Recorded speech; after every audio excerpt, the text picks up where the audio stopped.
Week 4 of the SEC. Will Jackson Arnold enact revenge on the Oklahoma Sooners? And is Billy Napier's seat scalding hot? Time to get the squad together. You're talking ball with the SEC squad.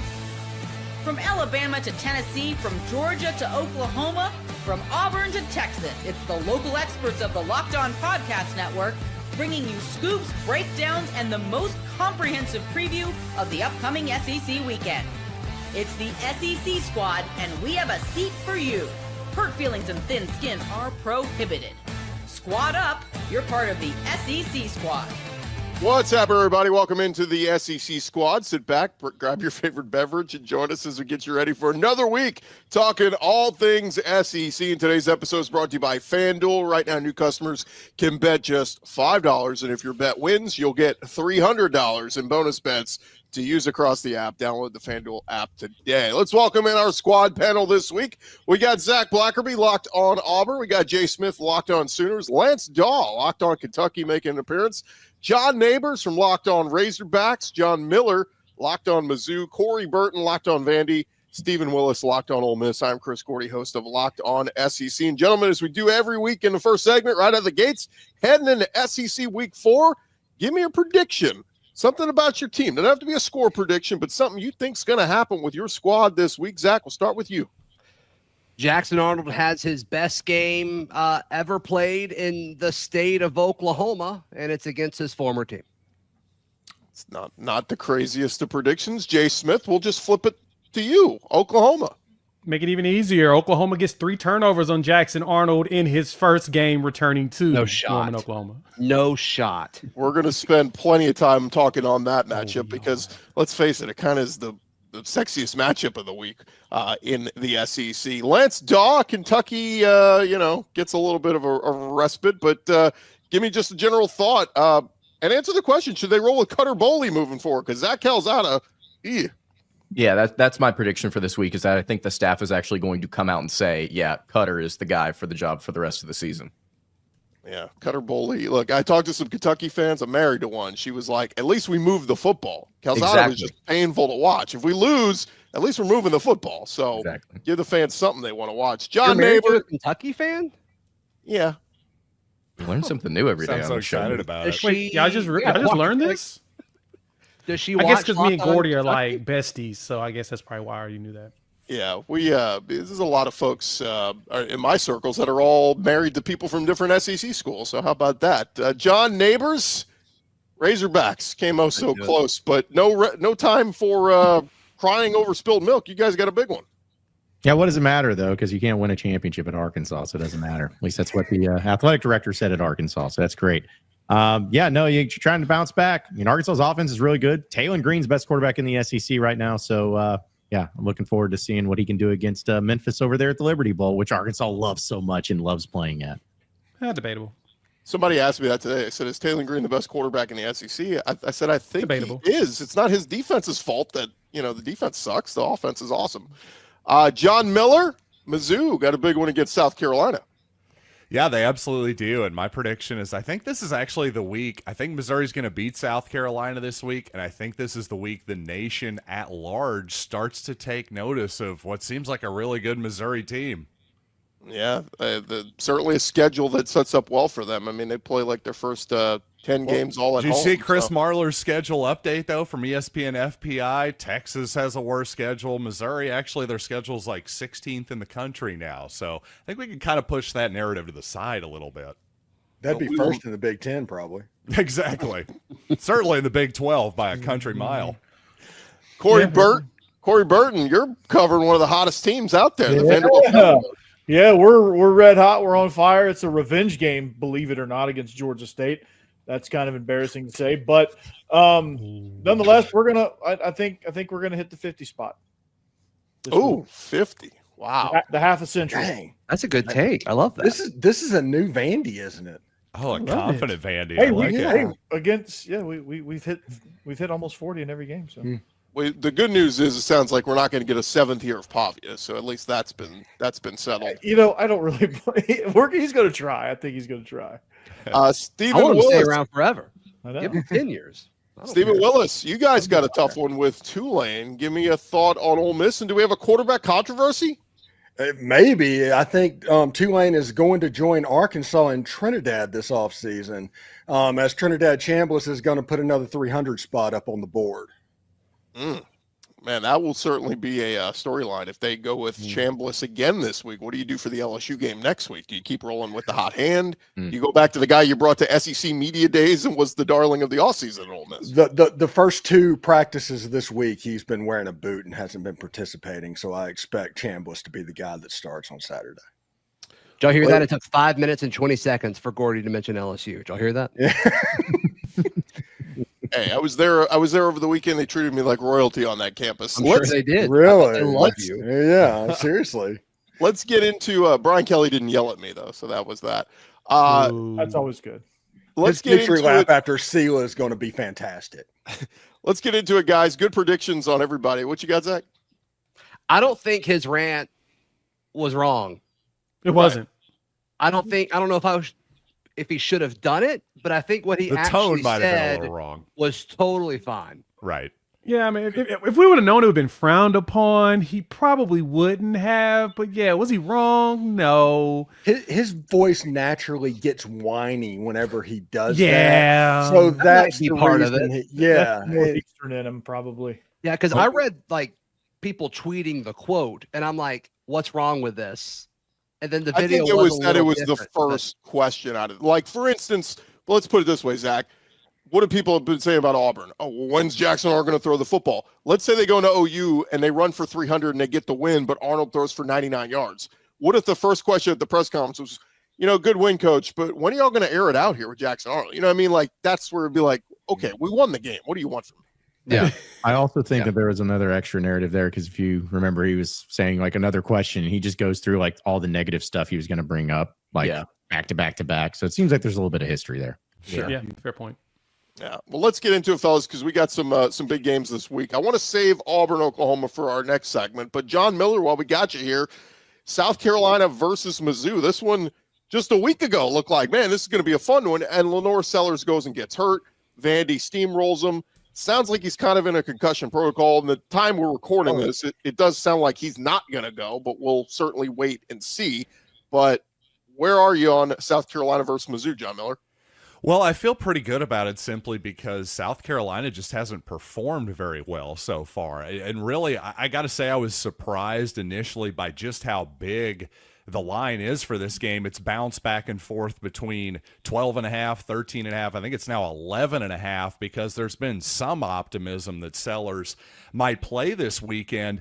But I have to say, I just think Missouri at home here, I think that's what the line is really all about. It's kind of telling you that Missouri has performed a lot better than South Carolina regardless of Lenore Sellers. But I will say on Sellers, for anybody who is speculating on him, and here's a tiny bit of speculation here. If I'm going to assume he has a concussion, if he suffered a concussion on Saturday, then he's truly a game time decision. We can't really talk about, on Wednesday, he says, because those type of post-concussion syndromes symptoms can pop up, here, there, and yon. I just think it's way too early to make any judgments there. Yeah, what by the about way, Eli Drinkwitz today taking a shot randomly at Lane about the injury report at his press conference whenever Austin Simmons played and threw a touchdown pass? I guess I missed that, Steven. What exactly happened there? Oh, Eli Drinkwitz says, I don't want to get in Lane's business, but is it an injury report or an availability report? And I was like, whoa, that's a hell of a stray. Yeah, I think the situation was what Chambliss he was bleeding and they had to pull him out of the game. And so Austin Simmons came in for a couple of plays. You know what, Steven, if that were anybody else but Eli versus Lane, I feel like those guys just kind of enjoy lobbing shots back at each other in kind of a playful way. If that were maybe Josh Heupel and Eli Drinkwitz, I'd be going, ooh, that seemed like a real shot. But Lane, I'm kind of like, it seems like all in good fun. Feels like everybody has fun with just throwing shots at Lane in some capacity, just for giggles. That's basically what it is. No offense Lane does the same thing to them. No offense to Luke Doty, by the way, who just poor kid. I mean, he's been there forever at South Carolina. He looked awful coming in against Vandy. Corey, you saw him. Does anybody give South Carolina any chance if it's Luke Doty having to go to Mizzou? If they can find a way, no. No, there's not. No. No, I was like, oh, what's he about to say? I know he's about to give us a whole little. No. I was that's going to say if they could find a shot to Nick Harbor down the field, which they didn't even try one shot to a guy that's 6'5", 240 and runs a 4.3. Even with Sellers in, like, Wasn't he hurt at one point during that Vandy game? he got banged up, but he came back in. Okay. He was out for a couple plays. I think it was right before half. He Okay. probably I think he got stepped on, and they just Yeah. the rest of the drive. Yeah, Carolina did get stepped on. Confirmed. Yikes. Yeah, so I mean, Got him. I've asked the question about the wide receiver room at South Carolina this entire time. Who was going to be the one to step up? I mean, Nick Harbor has 7 catches this season. Like they're just not. They low. don't have any flow to their offense whatsoever. It doesn't Doesn't seem feel like like Mike Shula knows what the heck he's doing. Honestly, Wait, was that a joke? sort of. Yeah. Is there any hot seat talk if the season falls apart for South Carolina? Ooh, should be. I think he's fine, but there's that sexiness to the Virginia Tech They job, might right? encourage him to go to See, Virginia. I was going to say, I don't know about hot seat, but maybe a hot jump to Virginia Tech. I don't know how much he actually cares about following his dad or that. I really have no idea there. But if that Is there means gonna- something to him, well, now's the time to jump. Virginia Tech looks terrible. Yeah, and if And it's the Carolina, same Are you down going to to have a me. better quarterback at South Carolina in the foreseeable future than what you have right now? Like, is it- Unlikely, highly unlikely. I'm with you. Yeah. And he And, has the thinnest skin ever in college football. My Yeah, I was goodness, just going it to is say, so in that easy to rattle Vanderbilt that game, guy. Shane Beamer, please work on your poker face a little bit. When your team's losing, your body language is horrific. Mhm.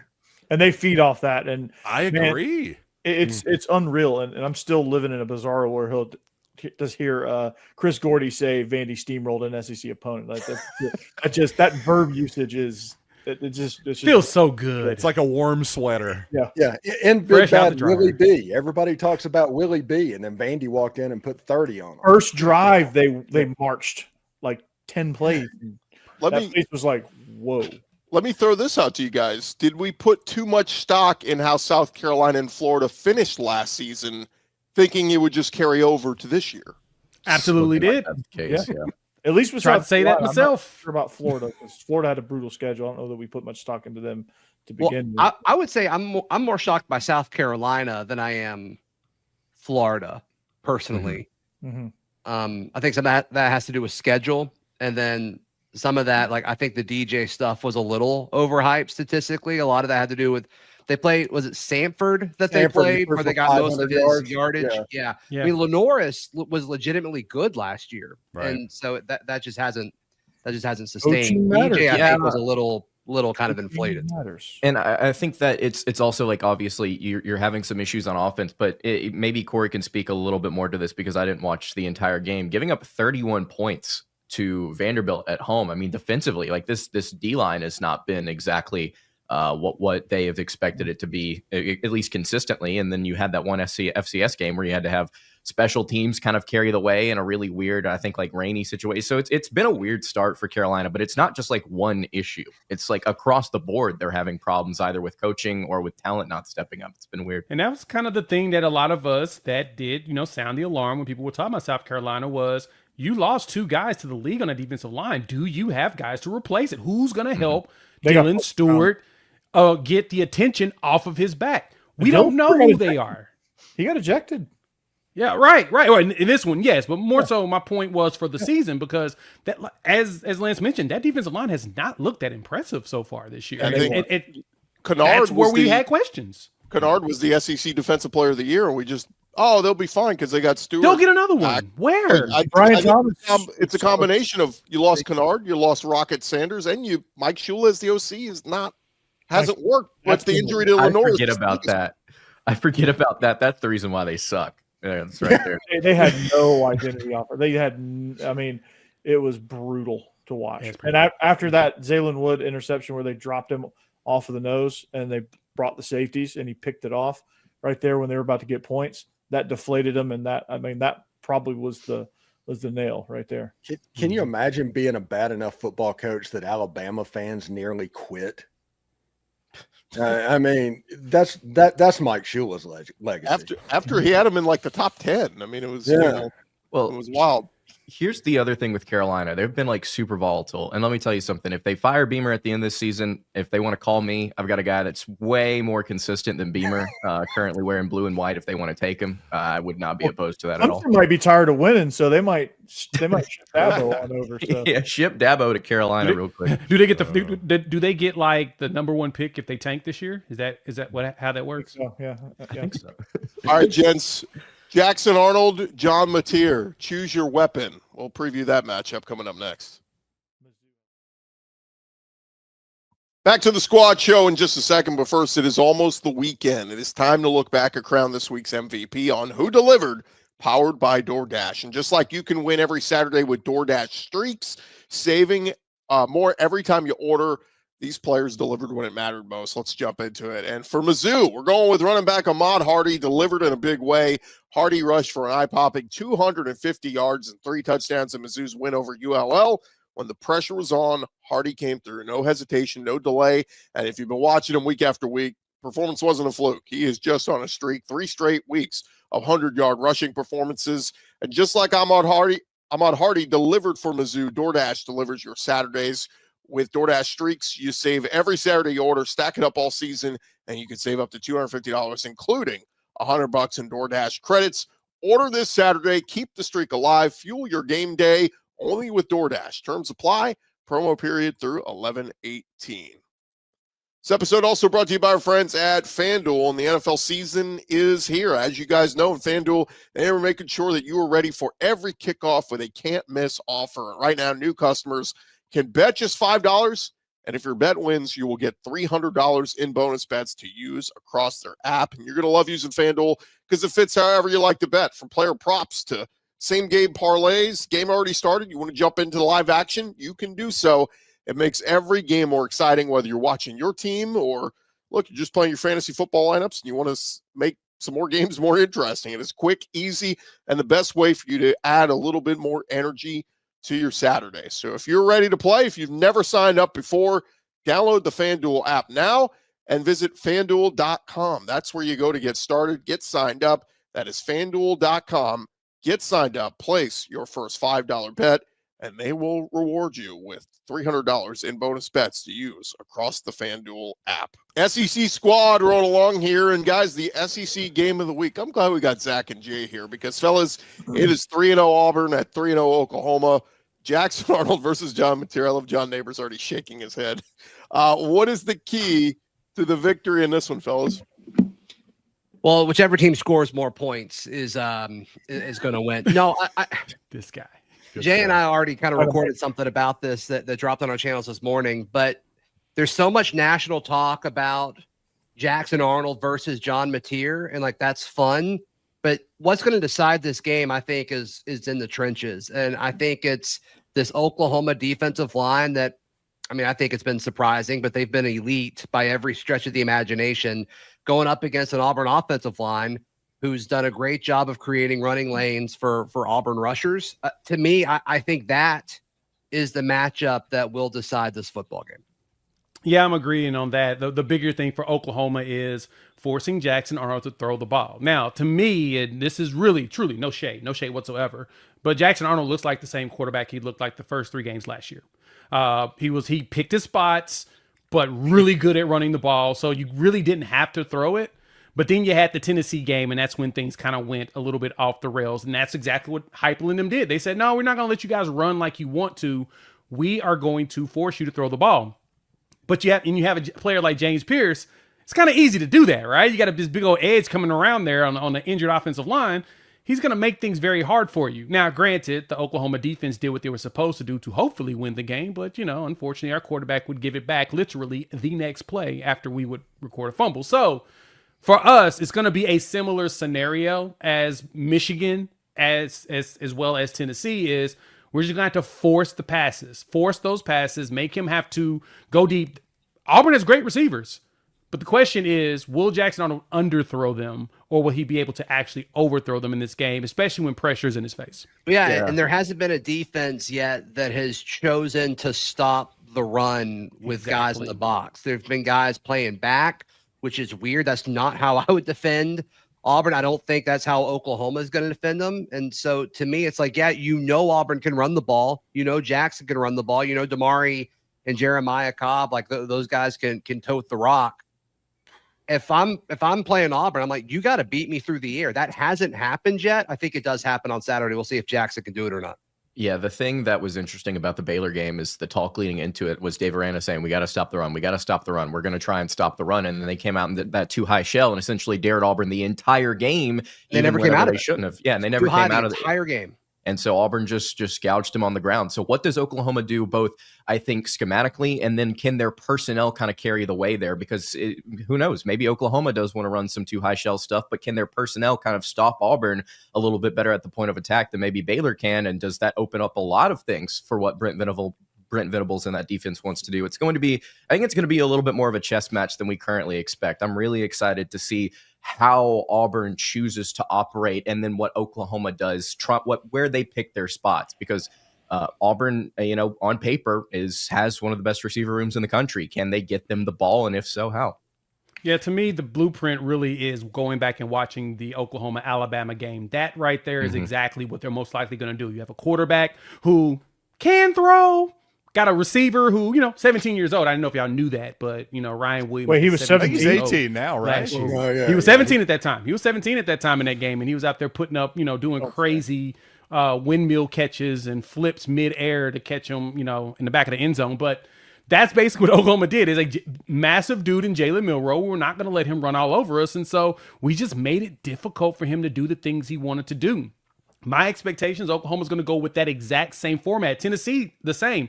As much as we talk about Nico and everything, they were a power run team last year. That was Dylan Sampson's team. They hand him the ball and he goes.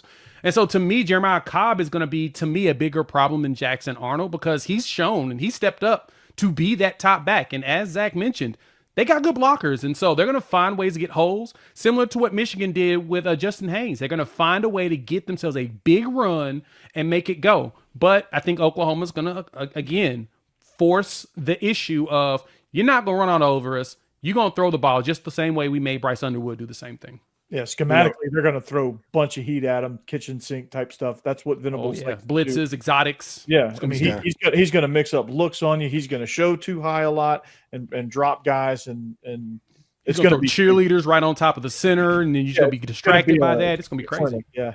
Okay. Brother Hugh, as somebody that knows what Hugh Freeze does, can get his team up once or twice a year against absolutely anybody. The question is whether it will be this team, because last year I know Hugh Freeze thought he should have beat Oklahoma. That is a game that he thinks he should have won. Will this be a lock the gates behind you type of game for Hugh Freeze and go out there and have a big effort, and maybe they're a little bit down against Georgia, or maybe they're a little bit down against Bama? Is this the game that Hugh Freeze kind of really gets up for in the early part of the season? That is my question. If it's a normal game, Oklahoma's going to win. But if it's one of those Hugh Freeze specials, those Hugh Freeze Alabama type games from back at his Ole Miss times, this could get really weird really quick. Yeah, Hugh Freeze's got to know if Auburn wins this game, I think it changes the way you talk about this football team. This is kind of, this would be a big. No, John? No, you don't think so? This is a 4-game stretch that's coming up for them. You're at Oklahoma, you're at A&M, who's showing us they look like a legitimate team. You get that bye, and then Georgia comes into town, and then Missouri follows right behind them. That's a massive 4-game stretch in 5 weeks. Yeah, and not to mention the fact that, again, if you're going to be playing it, like Auburn's going to win no more than 2 SEC games this year, and so is it going to be is it going to be this one, or is it going to? They're going to be Kentucky more than likely. I don't know how they could win on Saturday, and you still say that. Is my point. Well, I'm just saying that I don't think you're going to win. I don't think that Auburn is going to win. I think Oklahoma's. I know, but that wasn't the point. I said if Auburn wins this game, it changes how you talk about this team, and you said no. No, it changes as in like me saying that they're a good team. That's what I'm saying. Like, I don't think that beating Oklahoma justifies it. It's a nice win, don't get me wrong, but there's still a lot about Auburn I don't trust, and I can be proven wrong. It's okay. Maybe I'm just bitter. It's fine. I'll put it this way, guys. I saw an Oklahoma fan commented and said, "Okay, so we beat Auburn in their house. We know we're better. The question is, how much better is Auburn from last year to this year? That's the big test." And on paper, look, you added Eric Singleton and all these pieces like in the Jackson Arnold component is an upgrade over Peyton Thorne, but how big of an upgrade? Yeah. Actually, it's DJ Durkin and John Mateer. If he can confuse John Mateer, DJ Durkin earns every dollar that he is paid by performing at a high level in this game. I think that's the matchup of the game, is trying to confuse Mateer. Yeah, and can Eric Singleton outdo what Keandre Lambert-Smith did last season, which he was a really good receiver, very massive, underrated pickup out of the portal. And so, Eric Singleton, I know he was dealing with a thigh bruise or something like that. And then he had like a hit pointer against South. It feels like he's kind of falling apart at this point. And when you're going up against a team that likes to hit people, I say Durkin would definitely earn his money in the Mateer component of it. But I think the biggest thing here is going to be Hugh Freeze's play call. That's going to be the question. What does that play call look like? Because I still contend 3rd and 4, and Jaquez Hunter has been averaging over 5 yards a carry. You find a way to just keep giving him the ball. It's going to end up being 4th and 1. You hand it off again. You should just keep running when you know that you're really good at that part of it. And that's how that interception happens. You make a decision that you don't like him making decisions. And I kind of feel the same way about Jackson Arnold. Go ahead. No, go ahead, Lance. We're going to wrap up on this one. The thing about Singleton that I find interesting is that with his injuries, Auburn hasn't really opened him up. Auburn hasn't really opened up the can downfield really for anybody so far. So do they show something different in this game? Do they have that even in them? My assumption is just based on what we've seen from these guys, both from last year that were still in the program and from through the portal, that they've got the ability to really stretch the field. And they've not really shown that at all. So is Auburn kind of hiding something here, or do they just really not have the ability to do that like we thought? I think that's seven attempts of 20 yards or more downfield, only 7 all year. I think they're hiding. I think they're hiding because they've got 2 guys that are just that good at they're different players. Deep. Take advantage of that. But real quick, moment of truth. Raise your hand if you're taking Auburn to beat Oklahoma. We got Steven, we got Lance, we got Zach. So 3 of us. The other 5, we're sticking with OU at home. Look, John Mateer in Oklahoma. The one thing Oklahoma has done is even against the 2 cupcakes, they've beaten the crap out of them. That's something a lot of other SEC teams haven't done. Kind of played down. Look at Auburn against South Alabama last week. I was like, what is that score? What is happening in that game? But anyway, who cares? Well, we'll see. Oklahoma demolished Temple. Lose against Oklahoma. It's not because the second half of South Alabama. Yeah, it might be. We'll see. All right, we got some sneaky good matchups coming up. We will talk about more squad talking ball next. Quick minute here for our friends at Mazda. Look, Mazda crafts cars for those who do more than simply move. Mazda delivers confidence with every ride, with more IIHS top safety pick plus awards than anyone else. From footwork to breathwork, athletes, they sweat all the details. Mazda, they bring that same intention to how they craft every model. You can feel the Japanese craftsmanship in every detail, from the metallic accents to available Napa leather upholstery. You can make everyday drives feel like anything but, from smooth handling to intuitive controls. And with all-wheel drive standard in every crossover SUV, you can drive with confidence through almost any season. Just like our players, we sweat out every detail, because when you make every move count, impossible becomes irrelevant. It is with Mazda. Mazda, move and be moved.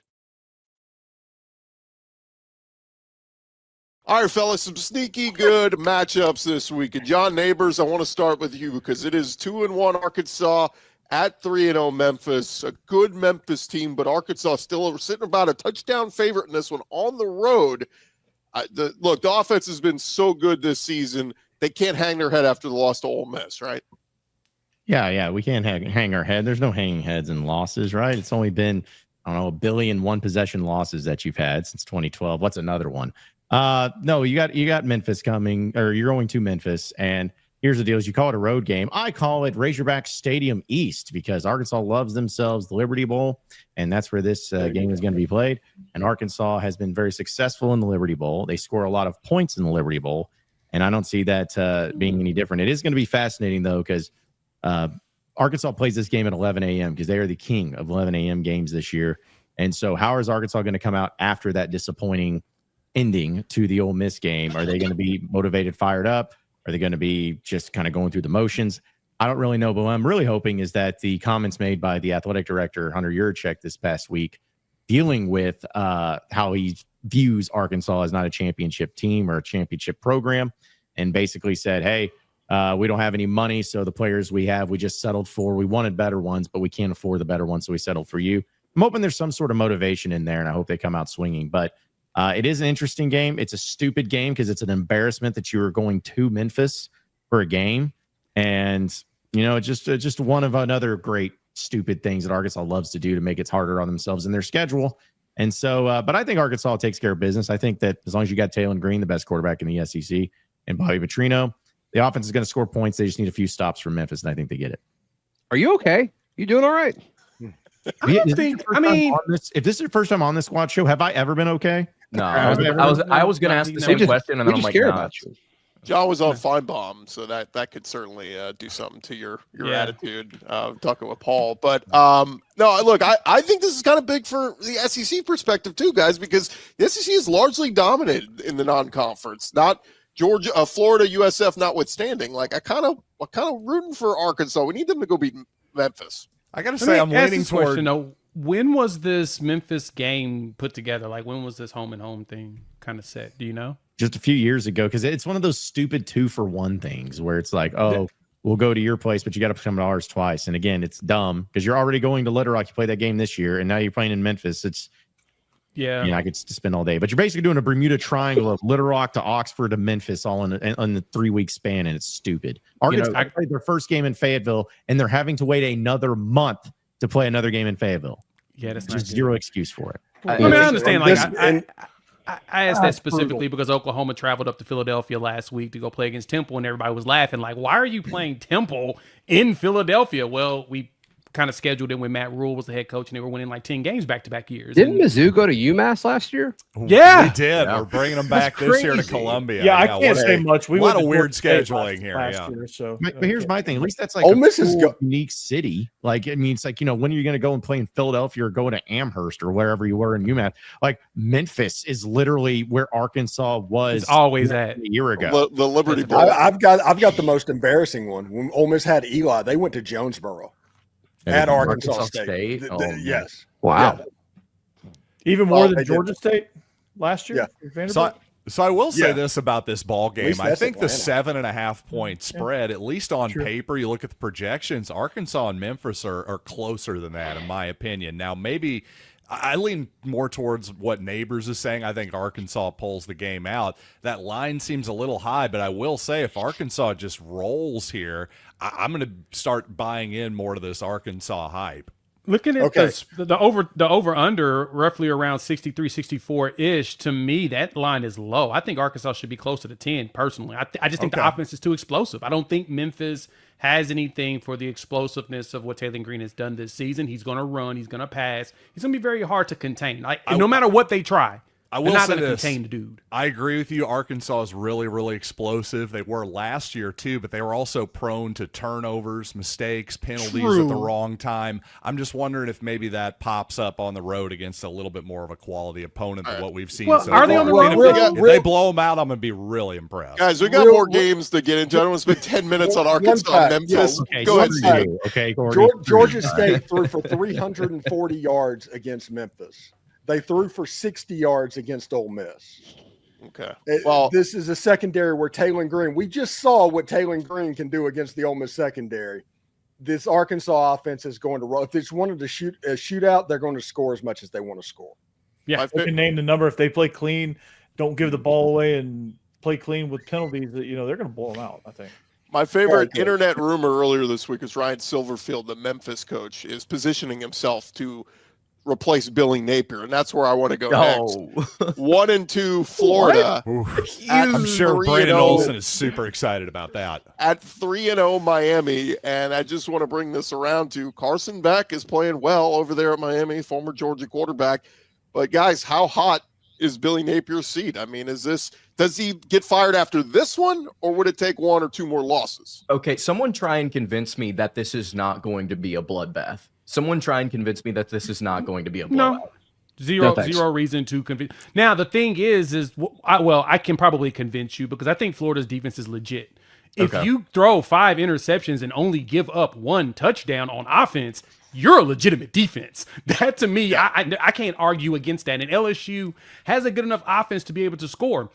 They couldn't. They needed to pick 6 in order to get to 20 points. That's bananas to me. I could not believe that. When I was like, wait, how do you throw 5 picks and you only lose by 10? So I think that's the saving grace for Billy Napier in this job, is that his defense is really, really good, even though he's not a defensive guy. I think A&M is where the seat starts to really turn up to about 250, 275, where he's starting to roast. But that Mississippi State game, if they lose that, he's gone. Yeah. I feel like Miami's offense is significantly better than LSU's, at least in its current state. So my assumption is that even if Florida has a really good defense, they're still going to get. I think that Miami can at least run the ball more effectively than LSU can. And what about the other side? What if LSU's defense is that good that Florida's offense goes off against Miami's defense? Yeah, I also think Miami's just better on defense too. Like I think that the Canes are really good. I don't know. Yeah, they destroyed South Florida, so I think they are that good. Yeah. Any chance you guys think Napier survives the season? No, I hope so. We all would like him to, but I don't think he does. I mean, if DJ Lagway stops throwing 5 interceptions a game, he's got a shot. I don't know. I feel like we've maybe gone a little bit too far on the DJ Lagway hate after 1 week here. I get it. He's got a long way to go. And he was terrible in that game. I completely understand. I'm just saying, is he going to be that terrible the rest of the season or in this ball game? I think maybe it's gone a little too far. Isn't that how he's Florida, been? Florida's last going to season beat too? Texas, by the way. Florida's going to beat Texas. Dude, that will I be. actually think they will. That It's would going to be be like the outstanding. battle of bad quarterback. Well, play. if that It's gonna be happens, I don't hilarious. think Napier's going anywhere. Yeah, I hope you're right, John. I hope you're right. I think we all hope I'm right on that one. So we Just all a rooting for Florida now against Texas? Is that what I'm getting? Absolutely. Exactly. A few more to throw. I know out you there. are, Jay. It's already Oh, already no, going. yeah. You 0-3 don't Sam Houston is at 2-1 Texas, and then Texas gets a bye, and then it's on the road to Florida. How concerned should we be about Arch Manning? Was the hype all for You naught? get booed by your home crowd who's been hyping you up for Heisman. Like, it's quite the tumble there. Look, we've been trying to tell people this for a while, and not even just throwing shade, just as being a rival, but the fact that he couldn't beat out Quinn Ewers for the job, and Quinn Ewers gets drafted 7th round, and everyone keeps telling me that Arch Manning would have been number 1 this past draft and the next draft. That tells me everything I need to know about it. He wasn't ready, and he's showing us that he truly is not. That Georgia game to me was literally when my light bulb popped. I was like, oh, this dude is shooketh. He's not going to be able to handle this. They for real had that dude in a blender. And it's like, yeah, so we expect this to be any different this coming season. And we kind of, I mean, the Ohio State game was, but you could see the throws. The throws just look so scared. It's kind of crazy to be Pulling honest. back. The way and Sark is using him is a sailing little. or skipping. They have the tools around them where I feel like they could make things easier for him than they currently are. He which looked is more surprising because- comfortable throwing in those games last year in the spot starts than he does now as the full-time starter. Well, because he's a all mental. full-time quarterback. It's the mental thing, right? Mental, Like, for yeah. example, and like I said, I mean, no shade here at all, but I mean, Jackson Arnold looked amazing in spot his freshman year. He did. He looked great against BYU. He looked fantastic against Arkansas State. He was dominant in that Arizona bowl game, and then, you know, for some reason, things turned off. And Texas, I want him opened to as a beat y'all 41 so bad this week. He's going to have some actual It's not receivers. happening, For- Zach. I love you, man. Yeah. Texas is a 41-point favorite in their game this weekend. They're not 41 points better than Air at this point. They really Steve, aren't. Steven, that's let's end it with you. 3-0 Tulane heading to 3-0 Ole Miss. I think the national people aren't talking enough about this one. It's one of those situations to where Ole Miss turned the ball over in the first quarter in the first 2 games, and that kind of put them behind the 8 ball. But they've been pretty good other than that. Against Arkansas, they played an unbelievably clean game. It's the best game that Lane Kiffin has coached because one mistake and Arkansas wins that game, and there wasn't a mistake. There wasn't a go for it on your own 35. There wasn't a go for it on the other team's 35. It was take the points. Every possession ends with a kick and win the game. If that continues, it's just Tulane's got good players. I don't think they have good enough players to necessarily threaten what's going on. I think Ole Miss should win this game by a couple of touchdowns if they play clean. The difference is John Summerall has a very well-coached team to where if you play down, you throw interceptions, you do stuff like that, they will beat you. They are that good. It would not surprise me after this if Tulane ends up 11-1 and goes in the G5 bid for the playoff. But I do not think they're going to walk in Vaught-Hemingway Stadium and win the game. Is John Summerall in the SEC next year? Yes. Kentucky. Lance? I'd like for him to be at Kentucky. I would have liked for him to be at Kentucky a season ago. Although at this point, man, with what Alex Golish is doing at South Florida, I mean, I understand Summerall's ties, but if you can get Golish, I don't see why you wouldn't get him. You go for Golish. Maybe John I think Neighbors, Summerall's team's he's at strong enough. Arkansas? I feel like this game is going to be Lashley. like Alabama versus South Florida a couple years ago. I think it's going to be a challenge for Ole Miss in this one just because they've got to play a very clean ball game, and we haven't seen that yet. But I don't think that Tulane pulls an upset, but I do think they keep it closer than people are comfortable with. I just They can't were wait to close. see Trinidad go for Heisman numbers again. Or you know what? No, he's probably going to suck. And then it's going to piss me off all over again. And it's going to be like, oh, okay. So his Heisman game was Arkansas. You know, he wanted to do that. But We got to get Arkansas. Where's the Steven- neighbors, man? Steven, We got to wasn't get it some close wins. last year, like going in the fourth quarter or something? It was 2 years ago, when Ole Miss went to the Peach Bowl and played Penn State. It was a field goal at the end where Ole Miss went up by 6 points, and then they had a scoop score. They ended up winning by 13. But it was a close game, and Tulane played that game with a backup quarterback. A lot of people forget that. But Tulane basically figured out how to stop Ole Miss's offense at that point with Jackson Dart by doing the engage 8 thing on offense, just sink back deep, and if they throw the ball deep, get turnovers and rush the quarterback and stop the run. Arkansas tried to do that, and he hit the checkdowns. It's backs out of the backfield, and that's something that's a little bit new, and believe it or not, is something as stupid as that has Ole Miss fans feeling pretty excited right now. All right, Kyle gents. Horton was Simple cooking. things, Steve. Simple things. We will leave it there. Real quick show of hands. Does everybody think Ole Miss beats Tulane? I might ride with Tulane. I'm thinking about it. Everybody think Vandy takes care of Georgia Southern? State. Finally, revenge game. I Everybody love thinks it. Miami beats Georgia Florida, State. hands them their third loss. Yeah. Miami. Yeah. State Miami. Yeah. Oh, John Neighbors, you think Florida pulls it off? I just feel like Billy Napier is going to have some random win. And I think that might be it. It ain't that one. It's Texas. That's the random. I think it's gonna be Well, tough. that'll be a Miami. random win. Florida will This probably is just for favor now. Gordy's comments. This will be Cristobal's random win. There you go. John Miller, good to have you back as we wrap things up here on Locked On SEC Squad Edition. Thank you guys for checking us out. And hey, it's another big moment of Locked On. Of course, Locked On and Fire TV, they're presenting College Football Kickoff, your ultimate college football weekly preview with former AP Coach of the Year Gary Patterson, along with all of our Locked On local experts. A college football preview only Locked On can do. Catch College Football Kickoff every Thursday throughout the season, only on Fire TV. For Zach, Jay, Lance, John, Corey, and Steven, I'm Chris. We'll talk to you guys next week on the SEC Squad. Corey's cousin cooked Boomer Clemson. sooner. Yep. We're coming for Jackson Arnold. Jackson Arnold time, baby. Let's go.